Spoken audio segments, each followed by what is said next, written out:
솔로몬 이야기라는 제목으로 하나님의 말씀 전하겠습니다. 잠언은 지혜서라고 부르죠. 지혜서 중에 한 권으로 하나님의 지혜가 많이 담겨 있는 그런 책입니다. 잠언의 그 히브리어를 보니까 마샬이라고 하는데, 마샬은 그 지혜를 담은 짧은 문장들을 지칭해요. 그래서 어떤 격언, 속담, 비유, 그런 것들을 가리키고 있습니다. 그래서 우리가 지금 잠언을 통독을 하고 계시는데, 어떤 역사서를 읽는 것처럼 줄거리가 있지 않아요. 짧게 짧게 끊어지는 격언과 같은 느낌이 많이 있습니다. 그러나 그것들 안에 있는 놀라운 하나님의 그 지혜가 그 안에 담겨져 있는 것이죠. 그런데 여러분, 무엇이 지혜입니까? 지식과 지혜가 뭐가 다릅니까? 비슷해 보이기도 하고 겹쳐지는 부분도 있는 것 같은데 지식과 지혜는 다르잖아요. 이럴 때는 우리가 좀 사전적인 정의를 먼저 살펴보는 것이 유용한데요. 지식을 어제 그 사전에서 한번 찾아보니까 이렇게 얘기를 합니다. 어떤 대상에 대하여 배우거나 실천을 통하여 알게 된 명확한 인식이나 이해, 혹은 알고 있는 내용이나 사물이다. 이게 지식이라고 그랬고요. 지혜의 사전적인 정의를 보니까 이치를 빨리 깨우치고 사물을 정확하게 처리하는 전인적 능력이다. 그것이 바로 지혜다라고 정의를 내렸어요. 그러니까 솔직하게 이 사전적인 정의를 우리가 보면 대략적으로는 알죠. 대략적으로는 알겠는데 구체적으로는 잘 이해가 되지 않는 부분이 있을지도 모르겠어요. 분명한 것은 지식과 지혜는 다르다는 거죠. 지식을 많이 가지려면 어떻게 해야 됩니까? 많이 배우죠. 많이 배워야 되고, 학위를 따야 되고, 책을 많이 읽고, 그러면서 지식을 쌓을 수가 있어요. 그런데 여러분, 지식이 많은 사람이 지혜로운 사람입니까? 어떻게 생각하세요? 지식이 많으면 이 사람은 지혜로운 사람입니까? 그럴 수도 있고 아닐 수도 있어요. 그렇죠? 그런 사람도 있고 그렇지 않은 사람도 있어요. 오히려 많이 배운 사람이에요. 많이 배우고 학위도 있는 사람인데 의외로 완고한 사람들이 많아요. 자기 것만 옳다라고 생각하는, 그래서 변화에 대해서 잘 받아들이지 못하고 융통성이 없는 그런 분들도 종종 있죠. 반대의 경우도 있어요. 많이 배우진 않았어요. 초등학교, 심지어 무학인 분도 계세요. 그런데 굉장히 지혜로운 분들도 많이 계세요.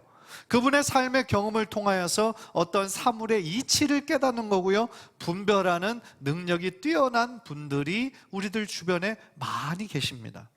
그런 면에서 우리가 진정 추구해야 되는 거는요, 단순히 지식이 많은 사람이 아니에요. 지혜로운 사람이 되는 겁니다. 지혜로운 사람. 물론 가장 좋은 것은 지식과 지혜를 겸비하는 거예요. 그렇게 되면 금상첨화겠죠. 그런데 여러분, 세상에서 말하는 지혜와 성경에서 말하는 지혜는 어떨까요? 이것이 똑같은 것일까요? 그렇지 않아요. 세상에서 말하는 지혜는 방금 말씀드린 것처럼 어떤 사물의 이치나 어떤 것을 잘 분별할 수 있는 전인적인 능력인데, 그래서 세상을 어떻게 살아갈 것인지에 대한 처세술을 많이 가르쳐 주죠. 세상의 지혜는 그렇게 살면 안 돼, 이렇게 해야 돼, 그거에 투자하면 안 돼, 이렇게 투자해야 돼. 어떤 처세술을 가르쳐주는 사람이 지혜로운 사람이다 라고 얘기할 수 있는데요, 세상의 지혜는 절대로 이해할 수 없고 알 수 없는 것이 있어요. 하나님의 지혜예요. 하늘에 속한 지혜예요. 하나님께 속한 은혜, 자비, 사랑, 긍휼, 그런 모든 것들이 이 세상의 지혜에서는 발견할 수 없는 것들이죠. 그러나 우리가 하나님의 지혜를 받으면 하늘에 속한 지혜뿐만 아니라 이 세상을 살아가는 이치 또한 보너스로 깨닫게 되는 것이죠. 따라서 세상의 지혜만 가지고 살아가는 사람들이 여럿 있습니다. 그냥 세상에서만 잘 먹고 잘 사는 것이 최고인 줄 알고 살아가는 사람들이 많이 있지만, 그 사람들에게 불가능한 것은 믿음으로 사는 것은 불가능하다라는 거죠. 왜냐하면 세상의 지식, 세상의 지혜만 가지고선 이 치열한 영적인 싸움의 현장터에서 믿음으로 잘 살아가기는 어렵기 때문인 것이죠. 그런 면에서 이 자리에 계신 모든 분들, 한 분 한 분, 모든 분들이 하늘의 지혜로 충만한 자들이 되시기를 주님의 이름으로 축복합니다. 사실 성경이 말하는 지혜의 핵심은요, 하나님의 뜻을 행하는 거예요. 하나님의 뜻을 잘 행하는 거, 그것이 바로 지혜의 핵심인데요. 그래서 오늘 본문에서 뭐라고 얘기하냐면 하나님을 경외하는 것이라는 거예요. 하나님을 경외하고 하나님의 은혜와 사랑과 용서를 누리며 사는 것, 그것이 바로 지혜다라고 얘기를 하는 거죠. 그래서 이 잠언에서 오늘 본문뿐만 아니라 가장 유명한 구절이 잠언 1장 7절인데요. 여호와를 경외하는 것이 지식의 근본이다 그랬어요. 한번 따라해 봅시다. 여호와를 경외하는 것이 지식의 근본이다. 솔로몬이 지금 이렇게 정의를 내린 거거든요. 여호와를 경외하는 것이 지식의 가장 기초다, 가장 중요하다. 이렇게 정의를 내릴 수 있는 이유가 뭘까요? 솔로몬이 이렇게 정의를 내렸던 이유는 바로 솔로몬 자신이 하나님께로부터 지혜를 받은 사람이었기 때문이었다라는 것입니다. 그래서 솔로몬이 전하는 이 잠언의 많은 격언들을 보면은요, 세상적인 처세술처럼 보이는 것도 물론 있지만 어떻게 보면 다 하나님께서 가르쳐 주신 지혜인 것이죠. 왜냐하면 하나님은 모든 지혜의 근원이 되시기 때문이다 라는 것이에요. 그래서 우리가 솔로몬 하면 가장 먼저 떠오르는 이미지가 뭡니까? 지혜로운 사람이잖아요. 지혜의 상징, 지혜의 대명사가 솔로몬이 되었잖아요. 그렇다면 솔로몬이 어떻게 이렇게 지혜로운 사람이 되었을까요? 날 때부터 머리가 똑똑하게 태어나서 천재로 태어나서 그렇습니까? 아니에요.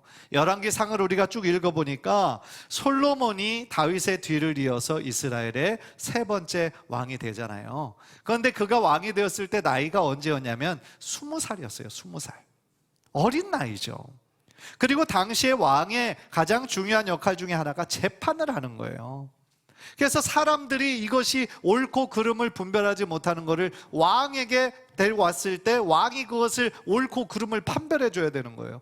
얼마나 부담스러운 자리입니까? 자신이 잘못 판단하고 잘못 재판하면 그 사람의 인생이 달라지는 거잖아요. 그러니까 그가 솔로몬이 왕을 받고 제일 먼저 한 일이 뭐였냐면 기브온 산당에서 하나님께 일천 번제를 드려요. 하나님께 간절한 마음으로 예배 제사를 드립니다. 그리고 그날 밤에 하나님께서 그 솔로몬의 꿈에 나타나세요. 그리고 그의 소원을 물으세요. 그랬더니 솔로몬이 무엇을 구합니까? 많은 백성들을 재판할 때 선악을 분별할 수 있는 지혜를 주세요. 솔로몬이 하나님께 구하는 것은 하나님께서 다 주실 준비와 능력이 있으신 분이죠. 그런데 열왕기상 3장을 보니까 솔로몬은 다른 것을 구하지 않고 지혜를 구했어요. 그리고 3장 10절을 보니까 하나님께서 그의 기도를 기뻐하셨다라고 나와요. 그러니까 여러분, 우리가 하나님께 드리는 많은 기도, 우리가 언제나 기도할 수 있어요. 그런데 그 기도의 내용 중에 하나님께서 기뻐하시는 기도의 내용도 있고 그렇지 않은 기도의 내용도 있겠구나라는 것을 우리가 생각할 수 있겠죠. 어쨌든 솔로몬이 구했던 그 지혜를 구하는 기도를 하나님께서 기뻐하셨어요. 그래서 그에게 지혜와 총명을 주셨고 그가 구하지 않았던 부귀와 명성도 허락해 주셨어요. 그러니까 얼마나 감사한 일입니까? 그래서 그 이후로 솔로몬이 재판만 할 때마다 탁월하게 재판을 하는 거예요. 그래서 솔로몬의 재판 중에 가장 유명한 이야기 여러분들도 아시죠? 그 이야기의 내용 너무나 유명한 이야기고 교회 다니지 않는 사람들도 그 이야기는 알고 있어요. 솔로몬의 명재판 이야기죠. 같은 집에 살던 두 여인이 있었습니다. 같은 시기에 임신을 하고 같은 시기에 아이를 낳아요. 그런데 어느 날 한 여인이 자던 중에 실수로 그 아기가 죽고 말아요. 압살을 해요. 아침에 그 사실을 알게 된 여인이 어떻게 합니까? 그 상대 쪽 여인이 아직 자고 있는 것을 보면서 자신의 죽은 아이와 그 살아있는 아이를 맞바꿉니다. 바꿔치기 해놓아요. 그런데 영문도 모르고 아침에 깨어났는데 아기가 죽어 있잖아요. 그런데 보니까 자기 아기가 아니잖아요. 엄마는 다 알잖아요. 그렇죠? 본능적으로 알잖아요. 그러니까 그 아이가 내 아이다. 그래서 지금 죽은 아이가 당신 아이지 않냐 해서 막 서로 싸움이 붙었어요. 그런데 서로 자신의 아기라고 우기는 거죠. 사실 오늘날이라면 이거는 재판거리도 안 돼요. 그죠? 왜요? DNA 검사하면 딱 나오잖아요. DNA 검사하면 바로 딱 나와요. 아니면 CCTV를 틀든지. 그런데 당시에 그게 없었잖아요. 그런데 증인도 없잖아요. 그러니까 오직 판별해야 되는 기준은 그 두 여인의 이야기 그리고 그 정황만을 보고 판결을 해야 되는 거예요. 그러니까 이 솔로몬의 입장에서 참 쉽지 않죠. 난감하죠. 그랬더니 솔로몬이 어떤 판결을 내립니까?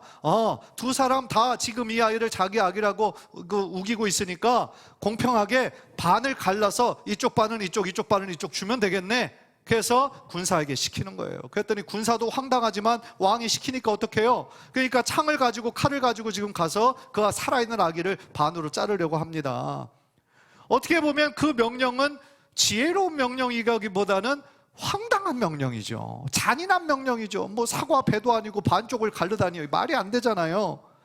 그런데 그 명령에 따라서 그 군사들이 다가가니까 이 두 여인의 태도가 완전히 반으로 달라지는 거죠. 진짜 친모는 어떻게 합니까? 살아있는 아기를 죽일 수 없잖아요. 그러니까 자기가 키울 수는 없다 할지라도 차라리 그냥 저쪽에게 주십시오. 저쪽에게 주십시오.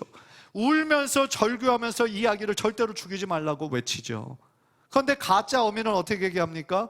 아무런 감흥이 없죠. 어차피 자기 진짜 아기는 죽었죠. 그러니까 그렇게 하라고, 아기의 반쪽만이라도 달라고, 그렇게 얘기를 하는 거죠. 그러니까 두 여인의 너무나 상반된 반응을 본 솔로몬이 진짜 어미가 누군지 정확하게 판별을 하고 아이를 안겨주는 장면이죠. 그러니까 솔로몬이 왜 지혜 있는 것이라고 하냐면 절박한 상황에서는 진짜 모정이 나온다라는 것을 알고 있었던 거죠. 그러니까 그 상황을 연출한 거죠. 그러니까 탁월한 재판이었고, 이 재판을 계기로 솔로몬이 지혜 있는 사람이라는 소문이 돌죠. 그런데 그 이야기를 듣고 많은 백성들이 너무나 좋아한 것이 아니라 두려워했다라고 성경은 기록하고 있습니다. 열왕기상 3장 28절 한번 다 같이 읽을까요? 시작. 온 이스라엘이 왕이 심리하여 판결함을 듣고 왕을 두려워하였으니 이는 하나님의 지혜가 그의 속에 있어 판결함을 봄이더라. 아니, 왜 온 이스라엘이 지혜로운 왕이구나 좋아하지 않고 왜 두려워했을까요? 그 뒷부분에 나오는 것처럼 이는 왜냐하면 하나님의 지혜가 그의 속에 있어 판결함을 보았기 때문이다. 무슨 얘기입니까? 솔로몬 앞에서 어떤 거짓말도, 어떤 위선도, 어떠한 위증도 할 수 없게 된다는 것을 알았기 때문이죠. 그 어떤 것도 감출 수가 없다는 것이죠. 하나님의 지혜가 이 솔로몬에게 있었기 때문이다 라는 거죠. 그래서 그의 지혜가, 솔로몬의 지혜가 국내로만 유명한 것이 아니라 전 세계적으로 그 소문이 퍼지는 거예요. 그래서 당시에 오늘날 예멘이라고 하는 나라, 이스라엘과 예멘이 약 2000km가 떨어졌습니다. 그 당시 2000km 떨어지면 오늘날도 멀지만 너무너무 먼 거리잖아요.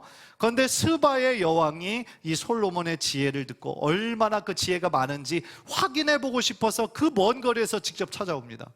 그 정도로 솔로몬은 지혜가 너무나 탁월한 사람이었다라는 거죠. 그런데 솔로몬이 왕으로서 40년을 다스립니다. 3대 왕으로 40년을 다스리는데 이처럼 지혜도 많고, 또 솔로몬의 가장 큰 업적 중에 하나라고 할 수 있는 것이 성전을 짓는 것이죠. 예루살렘 성전을 짓고, 또 나라의 경제도 최고로 부강하고, 국방도 그 모든 지역을 아주 그냥 평정을 할 정도로 모든 것이 다 뛰어났던 축복의 시간을 보냈지만 그의 인생의 말년이 어땠어요? 안 좋았어요. 타락하기 시작했어요. 하나님으로부터 멀어지기 시작했어요. 얼마나 안타까운 일입니까? 그런데 다행스러운 거는 이 솔로몬이 타락하기 전에 썼던 책이 이 잠언이에요. 잠언이고, 그리고 타락한 이후에 회개하죠. 회개합니다. 그리고 여러 1000명이나 되는 그 왕비와 또한 후궁을 두어서 거기에 모든 우상들을 자신의 그 궁전 안에 들여서 완전히 타락하게 됐던 그 모든 것을 회개하죠. 그러면서 자신의 완전 인생의 말년에 자신의 인생을 뒤돌아보면서 쓴 책이 뭐다? 전도서예요. 전도서. 그래서 헛되고 헛되니 모든 것이 헛되다라고 얘기했는데, 그냥 인생의 허무함을 이야기한 것이 아니라 하나님이 없는 명예, 하나님이 없는 부귀, 하나님이 없는 영화, 그런 모든 것들은 다 헛된 것일 뿐이다 라는 것을 강조한 것이 그게 바로 전도서인 것입니다. 그래서 오늘 본문이 잠언은 이 솔로몬이 참 지혜가 무엇인지에 대해서 우리들에게 가르쳐주는 본문인데요. 그래서 잠언 1장은 누가 썼는지가 나오고 그 다음 2절부터 6절까지는 이 지혜서를 읽게 될 때 우리들에게 지혜와 명철과 총명과 지혜 있는 사람은 더 지혜롭게 된다라는 것을 강조하고 있는 것이죠. 그리고 이 구절에서 특별히 잠언 전체에서 가장 중요한 구절이 바로 7절인데요. 아까도 읽었지만 이번에 다시 한번 읽겠습니다. 시작. 여호와를 경외하는 것이 지식의 근본이거늘 미련한 자는 지혜와 훈계를 멸시하느니라. 아멘. 여호와를 경외하는 것이 모든 지식의 근본이 된다라고 얘기합니다. 그러니까 참된 지식, 참된 지혜는 어디로부터 얻을 수 있다는 얘기입니까? 하나님께로부터 얻을 수 있다는 얘기죠. 하나님을 경외함으로써 지혜를 깨닫게 되고 그것을 시작으로 또 세상의 다른 지식도 통달하게 된다라는 의미인 것이죠. 그렇다면 하나님을 경외한다라는 뜻은 뭘까요? 영어 성경으로 보니까 The fear of the Lord, 주님을 두려워하는 거. Fear라는 것은 두려워한다라는 의미인데요, 단순한 공포, 무서움을 뜻하는 것이 아니라 하나님을 향한 거룩한 두려움을 뜻하는 거예요. 하나님을 향한 거룩한 두려움. 그러니까 하나님에 대해서 가장 존경하는 태도를 보이는 거, 그것이 바로 하나님을 경외하는 거예요. 우리가 우리의 인생에서 가장 존경하는 분을 어렵게 만났어요? 그러면 여러분들 어떻게 하시겠어요? 여러분이 할 수 있는 최고의 예우를 다하겠죠. 그리고 그분이 하시는 말씀을 우리가 잘 듣겠죠. 경청하겠죠. 그것과 비교할 수 없을 정도로 우리 하나님에 대해서 최고의 존경과 존중을 표현하는 것, 그것이 바로 하나님을 경외하는 것이다 라는 거예요. 그래서 우리의 온 마음과 정성을 다하여서 하나님을 사랑하는 것이고요, 동시에 하나님이 하신 말씀을 지키는 거예요. 따라서 하나님을 경외한다라는 말 자체에 하나님을 향한 헌신과 존경과 충성과 복종의 의미를 다 가지고 있는 말이 바로 하나님을 경외한다라는 거죠.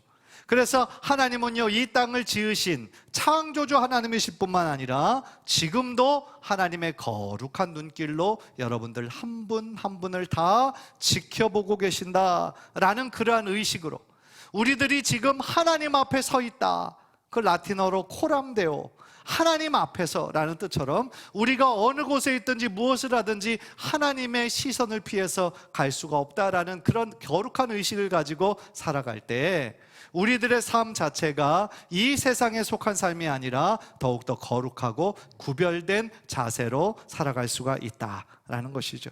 사랑하는 성도 여러분, 여러분들은 하나님을 경외하는 삶을 살고 계십니까? 하나님을 경외하는 것이 우리들 모든 성도들에게 있어서 가장 첫 번째 지식이 되어야 될 줄 믿습니다. 또한 하나님을 경외하는 것의 두 번째 의미는 하나님의 싫어하시는 죄악을 우리도 미워하는 거예요. 그러니까 우리가 하나님을 최고로 존중하고 하나님을 향한 거룩한 두려움을 갖는 것이라고 한다면, 두 번째로는 하나님의 싫어하시는 그 죄악을 우리도 미워하는 그런 자세, 그것이 바로 하나님을 경외하는 거예요. 잠언 8장 13절 우리 한번 다 같이 볼까요? 시작. 여호와를 경외하는 것은 악을 미워하는 것이라. 나는 교만과 거만과 악한 행실과 패역한 입을 미워하느니라. 하나님이 이런 것들을 싫어한다는 거예요. 그런데 우리가 하나님을 경외한다고 하면서, 존중한다고 하면서 하나님이 싫어하시는 것을 행할 수 있겠어요? 그렇게 하면 안 된다라는 거죠. 하나님이 미워하시는 일은 우리도 같이 미워하고 그러한 일을 범해서는 안 되는 거죠. 그러니까 우리가 죄악을 미워하고 죄악을 피함으로 말미암아 더욱더 하나님을 경외하는 삶으로, 거룩하고 구별된 삶으로 살아갈 수 있다라는 거죠. 그런데 놀랍게도 8절을 보면은요, 하나님을 경외하는 것의 첫 번째 실천 장소가 어디냐? 가정이다 라고 얘기를 하는 거예요. 8절 우리 한번 다시 볼까요? 시작. 내 아들아, 내 아비의 훈계를 들으며 내 어미의 법을 떠나지 말라. 우리가 1차적으로 생각할 때 하나님을 경외하는 삶, 교회에서만 하는 거 아니야? 그렇지 않다라는 거예요. 교회에서만 필요한 것이 아니라 우리들의 삶의 모든 곳에서 필요하다라는 거예요. 사실 주일날만 그냥 경건하게 거룩하게 몇 시간만 사는 거 우리가 조금만 노력하면 할 수 있어요. 그러나 우리가 사람 눈은 속일 수 있을지 몰라요. 그러나 절대로 하나님은 속일 수 없다라는 거죠. 왜냐하면 하나님은 우리의 뭐를 보세요? 중심을 보시기 때문에, 우리들의 마음을 보시기 때문에. 사람은 우리의 겉모습을 봐요. 아, 저 사람 참 신실하네, 저 사람 참 믿음이 좋네. 사람들은 그렇게 인정을 받을 수 있을지 몰라요. 그러나 하나님은 우리들의 마음과 우리들의 생각을 꿰뚫고 계시는 분이시다라는 것이죠. 따라서 하나님께서 진짜로 중요하게 보시는 것은 뭡니까? 우리가 교회 안에 머물러 있는 이 두세 시간이 아니라 우리 삶의 모든 부분을 지켜보신다라는 사실을 우리는 꼭 명심해야 한다라는 거예요. 그런 면에서 교회 생활뿐만 아니라 우리들의 가정생활, 직장생활 다 중요하다라는 거예요. 예를 들어서 여러분이 교회에서 행동하는 것과 집에서 행동하는 것이 너무나 다를 때 여러분들의 자녀가 어떻게 생각하겠어요? 신앙생활이 원래 이렇게 교회에서 따로, 집에서 따로 하는 거구나. 그렇게 자녀들이 생각하면 이게 얼마나 안타까운 일이에요. 자녀들이 헷갈리죠. 이게 맞는 건가? 헷갈리는 거죠. 따라서 우리가 어느 곳에 있든지 무엇을 하든지 하나님 중심으로 생각하고 그렇게 행동할 때 그 모습이 우리들의 자녀들에게, 우리들의 손자 손녀들에게 아름답게 전수될 줄 믿습니다. 또한 8절에서 솔로몬은요, 신앙교육을 하는 데 있어서 부모가 그 신앙교육의 주체가 되어야 된다라는 것을 강조하는 거죠. 아비의 훈계를 들으라는 거예요. 어미의 법을 떠나지 말라는 거예요. 즉 아버지와 어머니가 하나님의 말씀대로 자녀들을 양육하는데 협력해야 된다는 얘기죠. 아버지와 어머니가 전혀 다른 얘기를 하면 안 된다는 얘기죠. 그래서 한 마음으로 성경적으로 가르치는데 아빠와 엄마가 협력해야 된다, 그것을 말하고 있죠. 실제로 이스라엘 백성들은요, 이 말씀, 이 무엇보다도 말씀을 가르치고 신앙을 양육하는 것의 주체가 랍비가 아니라 바로 부모라는 사실을 알고 그렇게 실천을 하고 있었죠. 왜냐하면 그것이 하나님의 말씀이니까. 신명기 6장 7절 유명한 쉐마의 말씀인데 다 함께 한번 읽습니다. 시작. 내 자녀에게 부지런히 가르치며 집에 앉았을 때에든지 길을 갈 때에든지 누워있을 때에든지 일어날 때에든지 이 말씀을 강론할 것이며. 자녀들에게 부지런히 가르쳐야 될 사람이 누굽니까? 부모예요. 부모. 길을 갈 때든지 누워있을 때든지 일어날 때든지 강론해야 되는 사람이 누굽니까? 부모예요. 에베소서 6장 4절 보세요. 에베소서 6장 4절 시작. 또 아비들아 너희 자녀를 노엽게 하지 말고 오직 주의 교훈과 훈계로 양육하라. 아멘. 그래서 실제로 유대인들은 이 하나님의 말씀, 하나님의 명령대로 자녀들에게 부지런히 가르치는 삶을 실천했던 거예요. 집에 있을 때든지 길을 갈 때든지 앉으나 서나 하나님의 말씀을 자녀들에게 가르쳤다라는 거예요. 물론 부모가 자녀들에게 성경을 가르치는 것이 쉬워요, 어려워요? 그렇죠. 쉽지 않아요. 그러나 우리가 그 하나님의 말씀, 성경의 의미와 그런 거를 다 하나하나 정말 가르치기는 어렵다고 할지라도 단순히 자녀들과 함께 하나님의 말씀을 읽기만 해도 우리 자녀들에게 전달되는 아주 강한 메시지가 있어요. 그 메시지는 뭘까요? 우리 엄마가, 우리 아빠가 하나님의 말씀을 소중하게 생각하는구나. 그 무언의 메시지가 함께 성경만 읽어도 자녀들에게 전달이 될 수 있는 거죠. 더 나아가 우리 아빠가, 우리 엄마가 하나님을 소중하게 생각하는구나 라는 것을 가르칠 수 있다라는 거죠.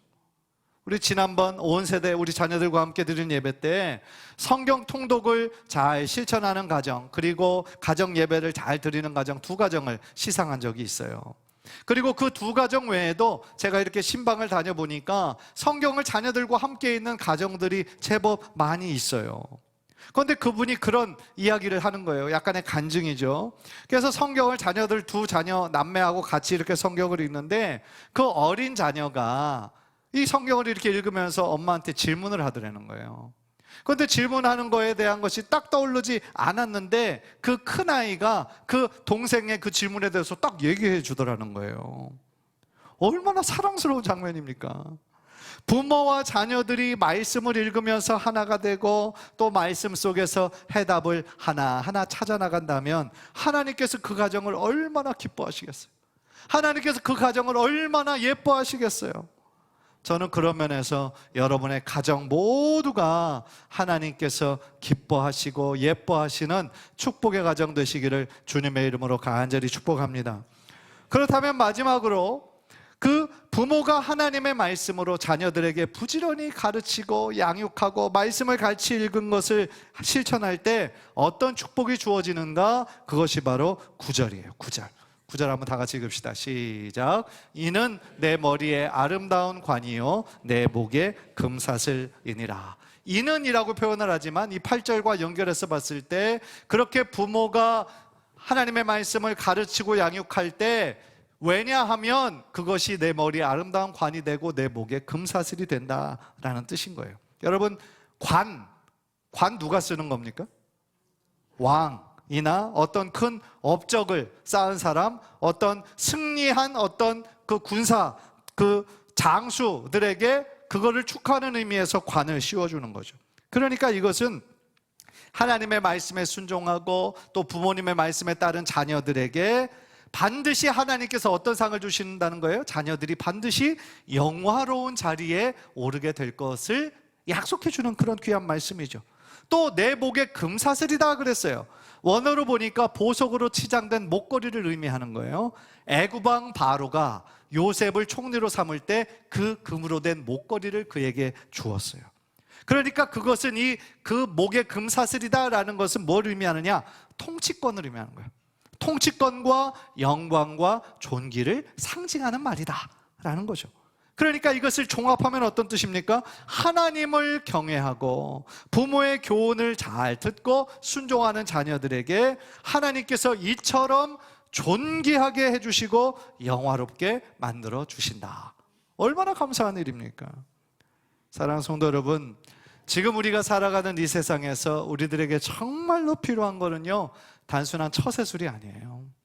이 세상에 지금 변화가 얼마나 빠릅니까? 얼마나 복잡합니까? 어제까지 진리였던 것이 지금은 진리가 아니고 자꾸만 변동되고 흔들리고 어떤 세상이 우리들에게 다가올지 모르는 불안한 가운데 살고 있잖아요. 따라서 우리들에게 필요한 것은 지금 당장 유용한 처세술이 필요한 게 아니에요. 지혜가 필요한 거예요. 이 세상의 지혜도 물론 소중한 거지만 이 모든 지혜를 창조하시고 모든 지혜의 근원 되신 하나님을 경외하고 하나님께서부터 오는 하늘의 지혜가 우리들에게 너무너무 필요하다라는 거죠. 따라서 우리가 기도할 때 주여 우리에게 하늘의 지혜를 주옵소서. 우리들이 정말 지혜로운 사람들 되도록 언제나 주님의 길을 선택하고 주님의 말씀을 우리들의 자녀들에게 잘 양육하고 가르치고 믿음의 본이 될 수 있도록 주여 나를 붙잡아 주옵소서. 그렇게 기도하고 우리가 먼저, 부모가 먼저 하나님을 경외하는 삶을 실천할 때 여러분도 축복받고 여러분의 자녀들 그리고 여러분의 손자 손녀들까지 축복받는 귀한 은혜와 축복이 여러분의 모든 삶과 가정 가운데 충만하시기를 주님의 이름으로 간절히 축복합니다.